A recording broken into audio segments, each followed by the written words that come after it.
할렐루야. 부활하신 우리 주님의 능력과 은혜가 여러분들에게 함께 하시기를 바랍니다.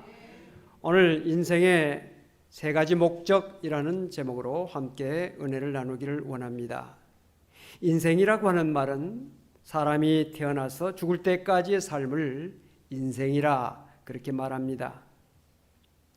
사람이 태어나서 죽을 때까지의 삶을 인생이라고 하는데 우리 인생에는 반드시 뜻이 있지요. 의미가 있습니다. 생각을 하는 사람이라고 한다면 누구나 한 번쯤은 인생이 무엇인가 라고 하는 것에 대해서 생각을 하기 마련입니다. 러시아의 대문호 톨스토이는 부유한 귀족의 아들로 태어나서 인류의 양심을 대변하는 세계의 대문호가 되었습니다. 톨스토이는 그의 마지막 대작을 남겼는데 인생이란 무엇인가 라는 저서를 남겼습니다. 이 저서에 대해서 역시 러시아의 대문호 솔제니치는 이 책에 대해서 세상에서 단 한 권의 책만 가지라고 한다면 나는 주저없이 이 책을 선택할 것이다 라고 말했습니다. 톨스토이는 이 책에서 서두를 물레방아로 밀을 빻는 일을 하는 사람의 이야기를 하고 있습니다. 그 내용을 잠깐 소개하겠습니다.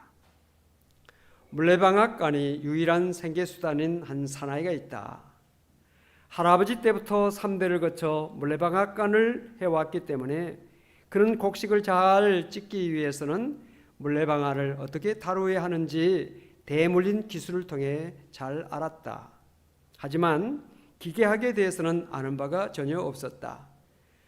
그럼에도 불구하고 그는 제분기의 각 부분을 조정하는 것은 물론이고 기계 다루는 솜씨도 노련해서 곡식을 제대로 빻고 그 벌이로 생활을 꾸려 나갔다. 그러던 어느 날 우연한 일로 제분기의 원리와 구조에 대해 알고 싶은 마음이 생겼다. 그래서 그는 기계에 관해서 사람들에게 이것저것 물어보고 막연한 설명을 듣기도 했다. 그러다가 기계가 돌아가는 근원이 어디 있는지를 생각하고 그것에 대해서 관찰하기 시작했다. 그리고 관찰을 해보니 물레방아가 결국 둑과 강에 의존하고 있다는 사실을 깨닫게 되었다. 그래서 그는 강에 대해서 연구하기 시작했다. 주인이 방앗간에 신경을 쓰지 않고 강에 신경을 쓰고 있으니 방앗간은 엉망이 되었다. 그러자 사람들은 그에게 생각을 잘못하고 있다고 한마디씩 말했다. 그러나 그는 그런 충고에는 귀도 기울이지 않고 계속 강 연구만 몰두했다. 그런 사람들에게 이렇게 말했다.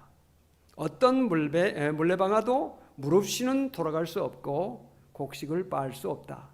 물레방아를 알려면 먼저 강에 대해서 알 필요가 있다. 그는 그렇게 말했습니다. 틀린 말은 아닙니다.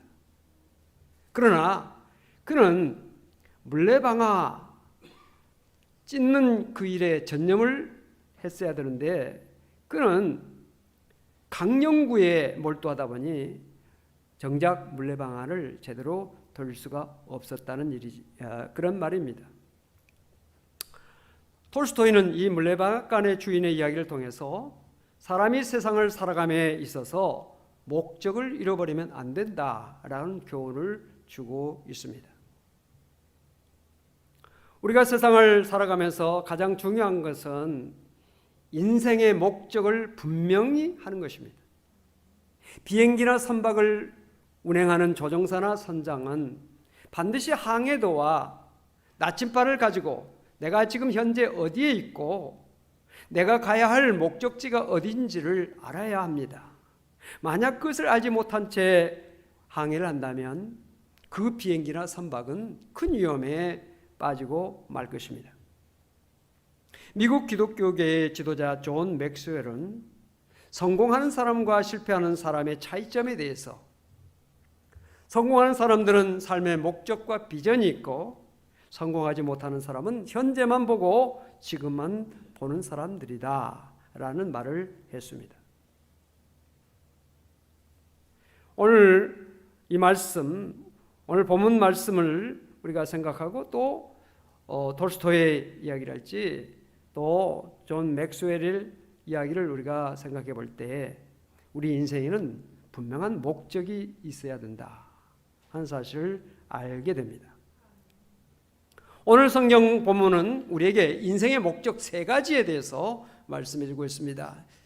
우리 인생의 세 가지 목적이 무엇인지를 함께 살펴보면서 오늘 우리의 삶의 여정을 다시 한번 돌이켜보고 우리 자신을 조율하는 시간이 되기를 원합니다. 우리의 어떤 인생의 목적에 대한 조율이 좀 풀어져 있다면 다시 한번 말씀 앞에서 조율해서 우리 인생을 성공적으로 살아갈 수 있는 우리 모두가 되어지기를 바랍니다. 오늘 보면은 인생의 첫 번째 목적이 하나님의 영광을 위한 삶이라고 말씀하고 있습니다. 오늘 본문 말씀 31절에 우리 같이 말씀을 읽겠습니다. 그런즉 너희가 먹든지 마시든지 무엇을 하든지 다 하나님의 영광을 위하여 하라. 이 말씀이 근거해서 웨스트민스터 신앙요리 문답 제1문답은 신앙의 첫걸음을 걷는 사람이라고 한다면 가장 먼저 이것에 대해서 배우고 또 중요한 말씀이기 때문에 신앙생활하면서 계속적으로 이 말씀을 늘 생각하면서 살아야 되는데 그 문답의 내용이 무엇입니까? 본문에서 나오고 있죠. 우리 말씀 문답 우리 한번 같이 다시 한번 해보십시다. 사람의 주된 목적이 무엇인가요? 답하시기 바랍니다. 하나님을 영화롭게 하는 것과 영원토록 그분을 즐거워하는 것입니다. 잘 알고 있는 내용이잖아요. 다시 한번 합시다. 사람의 주된 목적이 무엇인가요?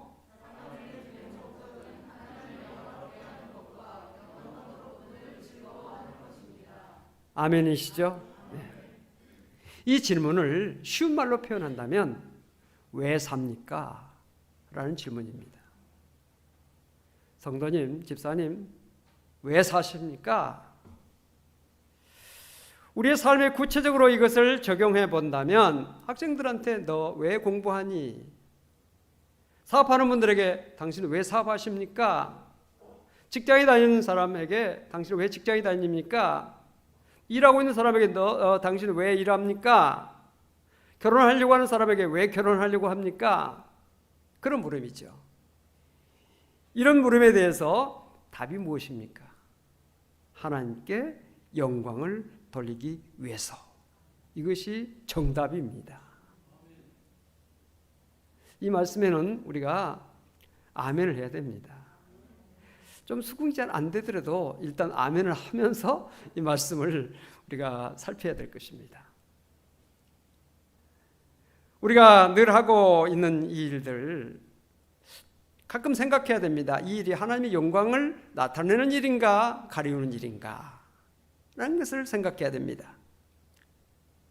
똑같은 일을 하면서도 그 생각을 해야 됩니다. 이것이 왜 내가 이 일을 해야 되는 건가? 나를 기쁘게, 나를 복되게, 나를 위해서 하는 일인가? 아니면 하나님을 기쁘시게 할 수 있는 일인가? 하나님께 영광을 돌릴 수 있는 일인가?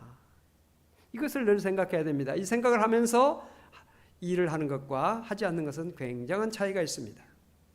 창세기 4장을 보면 가인과 아벨의 제사가 나오죠. 가인은 농사를 짓는 사람으로서 농사를 지어서 농산물로 하나님 앞에 제사를 드렸습니다. 아벨은 양을 치는 사람으로서 양 새끼와 그 기름으로 제사를 드렸습니다. 똑같은 제사를 하나님 앞에 드렸는데 하나님은 가인의 제사는 받지 아니하시고 아벨의 제사는 기쁘게 받으셨다. 이렇게 말씀하고 있습니다. 가인과 아벨의 제사의 차이점이 어디 있을까요?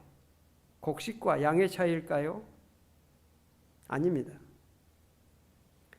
가인이 드린 제사는 하나님이 원하시지 않는 제사였기 때문에 하나님께서 받지 아니하셨고 아벨이 드린 제사는 하나님이 원하시는 제사였기 때문에 드린 것입니다. 다시 말하면 가인은 자기 중심적인 제사를 드렸고 아벨은 하나님 중심적인 제사를 드렸다.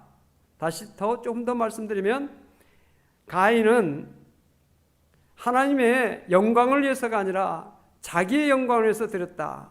그러나 아벨은 하나님이 뭘 기뻐하실까? 하나님의 영광을 위해서 제사를 드렸다는 것입니다. 오늘 우리가 하나님 앞에 예배를 드리고 있습니다. 똑같이 예배를 드립니다. 찬송도 하고 기도도 하고 말씀도 듣고 헌금도 드리고 또 성도의 교제를 합니다. 그러나 예배를 우리가 똑같이 드리지만 어떤 자세로 예배를 드리느냐, 어떤 마음으로 하나님 앞에 예배를 드리느냐에 따라서 하나님이 기뻐 받으시는 예배가 될 수도 있고 하나님께서 기뻐 받지 아니하시는 예배가 될 수도 있는 것입니다. 세상 일에도 가치 있는 일이 있고 가치가 없는 일이 있죠. 갈라디아서 6장 8절 말씀을 보면 육체를 위하여 심는 자는 육체로부터 썩어질 것을 거두게 되고 성령을 위하여 심는 자는 성령으로부터 영생을 거두리라 하는 말씀이 있습니다. 이 말씀의 의미는 무엇이겠습니까? 자기 육체를 위하여 심는 자, 즉 자기를 위해서 심는 자, 자기 영광, 자기를 위해서 하는 모든 일들은 썩어질 것이다, 무가치한 것이다 하는 것입니다. 그러나 성령을 위하여, 하나님을 위하여 심는 자는 성령으로부터 영생을 거둔다, 영원한 가치를 거두게 된다 하는 말씀인 것입니다. 여러분들이 하는 모든 일, 그것이 가정일이든지 또 직장일이든지 사업이든지 또 우리가 교회에서 교회 일을 하는 여러 가지 봉사하는 일들, 이 모든 일들이 하나님의 영광을 위한 일이라면 영생을 얻게 되는 축복이 될 수가 있고, 그러나 이런 모든 행위가 자기를 위한 일이고 자기 만족, 자기를 기쁘게 하는 일이라고 한다면 그것은 헛된 것이다, 그것은 가치가 없는 것이다, 썩어지고 사라지고 없어지고 말 것이다 라고 우리가 생각할 수가 있는 것입니다. 사랑하는 성도 여러분, 우리 인생의 목적이 하나님의 영광을 나타내는 데 있다, 이 말씀을 마음속에 간직할 수 있기를 바랍니다. 두 번째 우리가 생각할 수 있는 것은 우리 인생의 목적이 뭐냐? 사람에게 유익을 주는 삶을 살아야 된다 하는 것입니다. 본문 32절에 보니까 유대인에게나 헬라인에게나 하나님의 교회나 거치는 자가 되지 말고, 거치는 자가 되지 말라. 다른 사람에게 해를 끼치는 자가 돼서는 안 된다. 다른 말로 표현하면 좀 긍정적으로 표현한다면 다른 사람에게 유익한 사람이 되어라, 다른 사람에게 도움을 줄 수 있는 사람이 되어라 라는 말씀이 되겠습니다. 이 세상 사람들을 세 부류로 나눌 수가 있다면, 한 부류는 남에게 해를 끼치는 사람, 두 번째는 남에게 손해도 끼치지 않고 유익도 주지 않는 사람, 세 번째는 남에게 유익을 주는 사람, 이렇게 세 부류로 생각할 수가 있습니다. 여러분들은 어떤 부류에 속하겠습니까? 남에게 유익을 주는 사람으로 여러분들이 그 부류에 속한 줄로 믿고 또 그렇게 되어야 될 줄로 믿습니다. 우리는 자기에게 이익이 된다고 모든 것을 다 할 수는 없습니다. 합법적이고 정당하고 내가 할 수 있는 일이라 할지라도 그것이 다른 사람들에게 어떠할지, 다른 사람에게 어떤 영향을 끼치게 될 건지 이것을 생각하고 직업도 선택하고 사업도 선택하고 우리 행동을 선택해야 된다는 말씀인 것입니다. 그래서 고린도전서 10장 23절 24절을 보면 모든 것이 가하나 모든 것이 유익한 것은 아니요, 모든 것이 가하나 모든 것이 덕을 세우는 것이 아니니 누구든지 자기의 유익을 구하지 말고 남의 유익을 구하라, 이렇게 말씀하고 있습니다.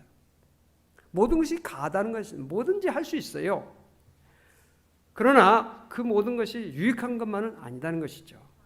또 우리가 모든 것을 다 할 수 있지만 모든 것이 덕을 세우는 것만은 아니라는 것입니다. 아니 이거 나 합법적으로 하는 건데 나는 정당하게 하고 있어, 법에 어긋나지 않아. 우리가 법으로 판단할 수 없는 나쁜 일들이 얼마든지 있어요. 분명히 저희는 나쁜데 지금 법 조항이 없는 겁니다. 그래서 처벌할 수가 없는 것들이 많이 있어요. 그래서 이거 뭐 법에 저촉되는 거 아니야 하는데 실제로는 다른 사람들에게 해를 끼치는 그런 경우들이 있잖아요. 그래서 이것이 다른 사람에게 유익이 되는지 안 되는지 그것을 판단하면서, 그것을 생각하면서 가정일이든지 직장일이든지 사업이든지 무엇이든지 그것을 선택하라. 그런 말씀의 내용인 것입니다. 여러분, 예수님께서 하신 선한 사마리아 사람에 대한 비유를 너무나 잘 아십니다. 한 사람이 예루살렘에서 여리고로 내려가다가 강도를 만나서 가지고 있는 것을 다 빼앗기고 매를 맞아서 거의 죽게 됐습니다. 그때 제사장이 지나가다 그것을 보았는데 그냥 지나갔습니다. 레인이 지나가다 역시 그 사람을 봤는데 또 그도 지나갔습니다. 다 이유가 있죠. 우리가 무조건 제사장 잘못됐다, 레인 잘못됐다 그렇게 말할 수는 없는 것은 그 당시 제사장들은 자기의 주어진 그 일이 제사를 지내는 그런 하나님 앞에 제사를 드리는 귀한 업무를 해야 된다. 근데 그런 사람들 피를 만지면 안 돼요. 자기를 부정하게 하면 안 되는 것입니다. 그렇기 때문에 보면서도 자기의 주어진 그 직분 그것을 더 소중하게 여기기 때문에 마음은 좀 뭔가 있었겠지만 그냥 지나가죠. 레인도 마찬가지입니다. 근데 예수님께서 종교라고 하는 하나님께서 받으시는 것은 사랑이고 정말 불쌍히 여기는 그런 마음을 하나님께서 원하시지 의식적으로 하나님 앞에 예배드리고 제사드리는 것 그것을 하나님께서 원치 아니하신다고 하는 말씀을 그 비유 속에서 말씀하고 있습니다. 그런데 예수님께서 그 비유를 통해서 말씀하신 것은 세 번째 사람이 지나가는데 그 사람은 사마리아 사람입니다. 당시 유대인들이 가장 멸시했던 사람들, 종교적이기도 않고 하나님을 잘 섬기지도 않는 사람들이라 생각했지요. 그 사람이 지나가다가 강도 만나서 피를 흘리고 죽어가는 그 사람을 보면서 타던 나귀에서 내려서 포도주를 가져다가 상처에 붓고 소독을 하고 기름을 발라서 유하게 하고 자기 나귀에 그 사람을 태우고 자기 오던 길을 되돌아가서 주막집에 가서 사람에게 부탁을 합니다. 돈을 주면서 이 사람 좀 돌봐주시오. 내가 바쁜 일 때문에 지금 가야 되는데 좀 돌봐주시오. 그리고 나중에 돈이 더 들면 내가 와서 다시 갚겠습니다. 라고 갔다는 겁니다. 예수님께서 그 비유를 하시고 이야기하시고 난 다음에 그 강도 맞는 사람에게 이웃이 누구냐? 라고 물어보셨습니다. 그때 사람들이 강도 맞는 사람을 돌봐준 사람입니다. 라고 대답을 했고 예수님께서 너희들도 그렇게 해라. 이렇게 교훈을 하셨습니다.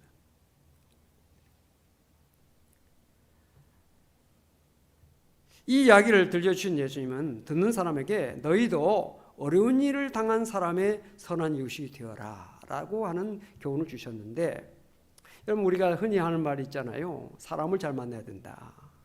사업하는 사람도 사업을 잘 만나야 되고 또 배우자도 잘 만나야 되잖아요. 일생을 같이 살아가는데 잘못 만나면 참 불행하잖아요. 이번에 어떤 그 청년 두 사람이 곧 결혼하게 되는데 내 앞에 와서 그런 이야기 하더라고. 이 사람 만나려고 여태까지 기다렸나 보다고. 마음에 든다는 얘기잖아요. 이 사람을 만나기 위해서 오래 기다렸다는 거예요. 자기가 이렇게 기다렸던 이유가 이 사람 만나려고. 우리 가운데 그런 사람들이 얼마든지 있을 수 있습니다. 내가 이렇게 좀 늦었는데 이 사람 만나려고 내가 이렇게 기다렸구나. 그런 그 고백 참 아름답다는 생각을 했는데요. 어쨌든 잘 만나야 되는 것입니다. 그래 우리가 이사를 갈 때도 이웃 사람들 좋아할 텐데 하고 주변을 둘러보고 또 누가 이사 오면 저 사람 어떤 사람인가 우리 집 바로 옆으로 왔는데 위층으로 왔는데 아래층으로 왔는데 야 층간 이런 갈등도 있다는데 어떻게 해야 되나 하고 여러분들이 살펴봅니다. 좋은 이웃을 만나기를 원하는 사람은 참 많지만 좋은 이웃이 되려고 노력하는 사람은 많지 않다. 예수님은 좋은 이웃이 되라 이렇게 말씀하고 있습니다. 우리 사랑하는 성도 여러분들 한 사람 한 사람 직장, 사업장, 동네 주변 사람들에게 행복과 유익을 줄 수 있는 좋은 이웃이 될 수 있기를 바랍니다. 오늘 보면은 세 번째 인생의 목적에 대해서 말씀하고 있습니다. 영혼 구원을 위한 삶을 살아야 된다. 이것이 인생의 세 번째 목적으로 말씀하고 있습니다. 마지막 본문 말씀을 보면 저희로 구원을 얻게 하라 라는 말씀이 나옵니다. 오늘 우리는 예수 믿고 구원받아서 하나님의 자녀가 됐고 천국 백성이 됐습니다. 우리를 구원하기 위해서, 우리를 전도하기 위해서, 우리를 예수 믿게 하기 위해서 정말 많은 사람들이 기도하고 또 애쓰고 수고하는 그런 사람들이 참 많이 있어요. 지난주일에 부활주일에 세례도 받은 분이 계시는데 그 세례를 받게 하기 위해서 불편한 몸으로 늘 가르치는 우리 장로님도 계시고 또 그를 옆에서 잘 돌봐서 세례 잘 받을 수 있도록 커피도 타주고 또 혼자 외롭게 받으니까 옆에 같이 앉아서 교육도 같이 받아주고 이런 서로의 도움, 서로의 어떤 그런 격려 속에서 한 영혼이 새로워지게 되고 한 영혼이 주님을 만나서 새롭게 되어지는 그런 열매를 맺게 되는 것입니다. 우리가 지금 이 자리에 앉게 된 것도 누군가 우리를 위해서 기도한 사람이 있고 우리를 위해서 정말 우리나라 초창기 선교사들 와서 이 땅에 복음을 해서 정말 내게 1000개의 생명이 있다면 그것을 다 조선을 위해서 내놓겠다라고 하는 그 선교사 있잖아요. 그런 사람들, 그런 노력과 희생과 그런 사람들의 생명을 바친 그 때문에 오늘 우리가 존재한다 생각할 때 우리는 빚을 진 것이죠. 그 빚을 갚아야 되는 것입니다. 내 가족 가운데, 내 주변 가운데 아직도 주님을 알지 못하고 있는 사람, 아직도 구원받지 못한 사람이 있다면 그들을 주님께로 인도하는 그런 사명을 우리가 감당해야 되는 것입니다. 하나님께서 기뻐하시는 일은 무엇입니까? 요한복음 15장 8절에 보면 너희가 열매를 많이 맺으면 내 아버지께서 영광을 받으실 것이다. 그리고 너희가 내 제자가 되리라. 이런 말씀을 하셨습니다. 우리 말씀 같이 한번 읽어보실까요? 요한복음 15장 8절 너희가 열매를 많이 맺으면 내 아버지께서 영광을 받으실 것이요 너희는 내 제자가 되리라. 아멘. 사도 바울은 스스로 이렇게 말했습니다. 나는 헬라인에게나 야만인에게나 지혜 있는 자나 어리석은 자에게 즉 이 땅에 있는 모든 사람들 무시하는 멸시하는 별 볼 일 없다고 생각하는 그런 사람들까지라도 나는 빚진 자다. 그렇게 고백을 했습니다. 우리 성일교회가 여기에 세워진 이유가 어디에 있을까요? 세상 친목단체처럼 우리끼리 모여서 즐겁게 지내자 이건 아니잖아요. 우리 성일교회가 이 자리에 존재하는 이유는 이 지역의 많은 영혼들을 구원하는 목적으로 하나님께서 피로 값주시고 죄의 몸된 제단을 세우신 것입니다. 또 우리를 불러주신 것입니다. 목사가 있는 이유도 영혼 구원하는 데 목적이 있어요. 장로님들, 권사님들, 집사님들 하나님께서 세우신 것도 역시 영혼 구원에 대한 목적 때문에 세우신 것입니다. 여신도회가 있고 남신도회가 있고 청년회가 있고 주일학교가 있고 다 모든 기관들도 역시 영혼 구원을 위한 목적으로 있는 것입니다. 아멘? 그 목적으로 다 우리가 늘 그 생각하면서 서로 협력하는 것입니다. 주간에 나와서 교회당 청소하시는 분들도 계시고 또 기도와 주간에 나와서 늘 기도하시는 분들도 계시고 여러 가지 돌보는 분들이 많이 있습니다. 차량으로 봉사하시는 분들, 꽃꽂이로 봉사하시는 분들, 주방에서 봉사하시는 분들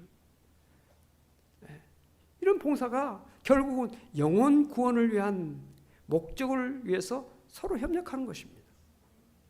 그래서 영혼 구원이라고 하는 열매를 우리 성일교회가 맺게 하는 일에 우리 모두가 다 협력하고 있는 것이죠. 아멘. 사랑하는 성도 여러분, 우리는 이 땅에 태어나서 한 생을 살고 갑니다. 그래서 일생이라고 그래요.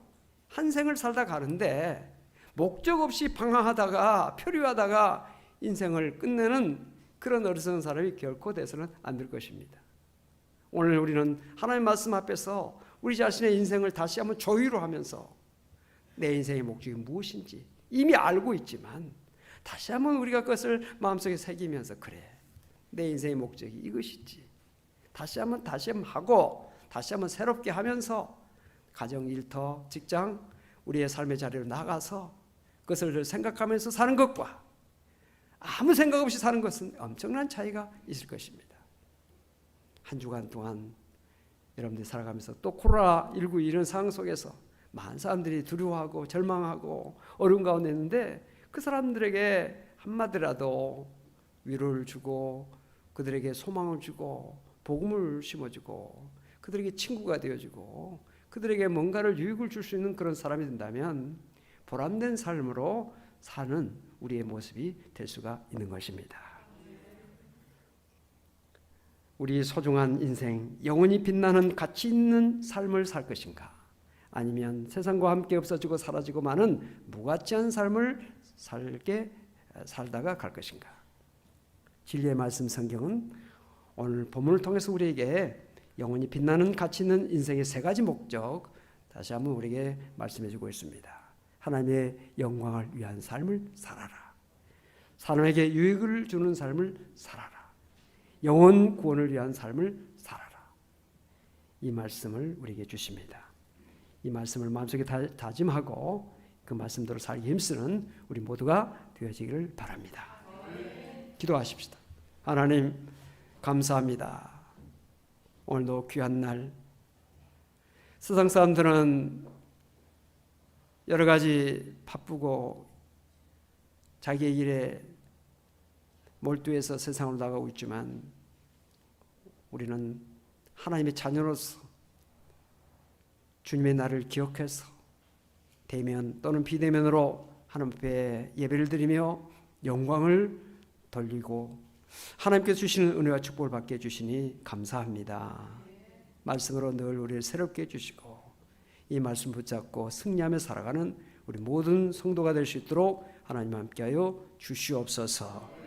우리 하나님께서 우리에게 주시는 큰 은혜와 축복, 찬송하는 가운데, 기도하는 가운데, 말씀 듣는 가운데 우리의 문제가 해결되게 하시고 소망을 얻게 하시고 새로운 길을 얻게 하시며 보람된 삶을 살아가는 힘을 얻는 우리 모든 성도가 될 수 있도록 하나님 함께하여 주시옵소서. 감사드리며 예수 그리스도로 간절히 기도하옵나이다. 아멘.